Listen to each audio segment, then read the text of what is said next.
Hi, welcome to the Shelly Studio. Today I'm going to try another marbling on the gel plate technique. This one is a hot mess. I found this when I was Googling marble on the gel plate techniques, whatever.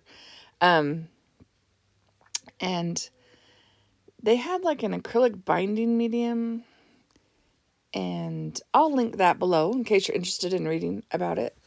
Um, I I assumed it was something like a liquid matte medium kind of idea. So I used my Liquitex matte medium, and I found all my high flow golden paints and figured I would use those to create this marble effect.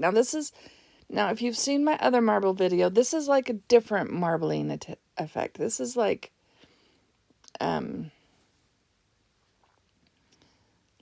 fancy end papers you see in old books and stuff, that sort of zigzaggy looking. That's what I'm trying to go for here.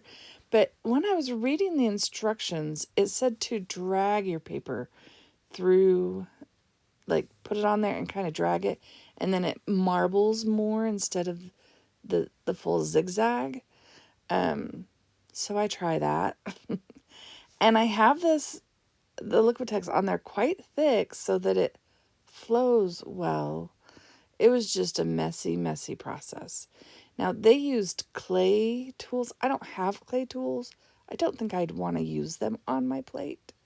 So I have a crochet hook that's rounded that I'm using, because I don't want to hurt my gel plate playing around with this stuff. And I have since found other marbling techniques, and some of them use uh, inks, alcohol inks, and I don't want to use those on my gel plate. Maybe if I had a plate to spare, I would like say, okay, this is my old one, it can be stained, but I have this one that I use a lot and my larger one, so I don't.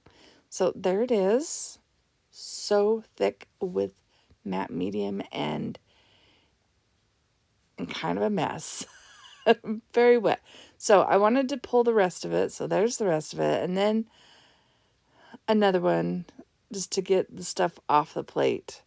So those took forever to dry because they were super thick with that matte medium.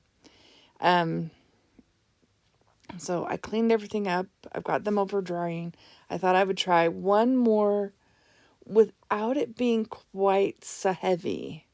Like, and I think like there's a difference. So the heavier, it has more movement, and the thinner, it really doesn't have as much movement. You can see, well, you'll see because I'm going to do it again. So I'm putting it on much thinner. I had a hard time spreading evenly with my little plastic card, but I decided it didn't matter. We're just going to go for it. Pardon my clearing my throat. I'm actually recording this one in the morning. I usually voice over at night, and this is the first talking I've done today.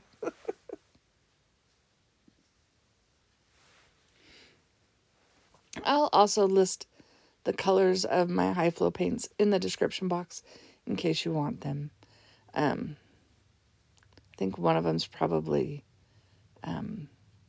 teal, quinacridone magenta, the green gold. I can't remember the green. Anyway, they'll be down below.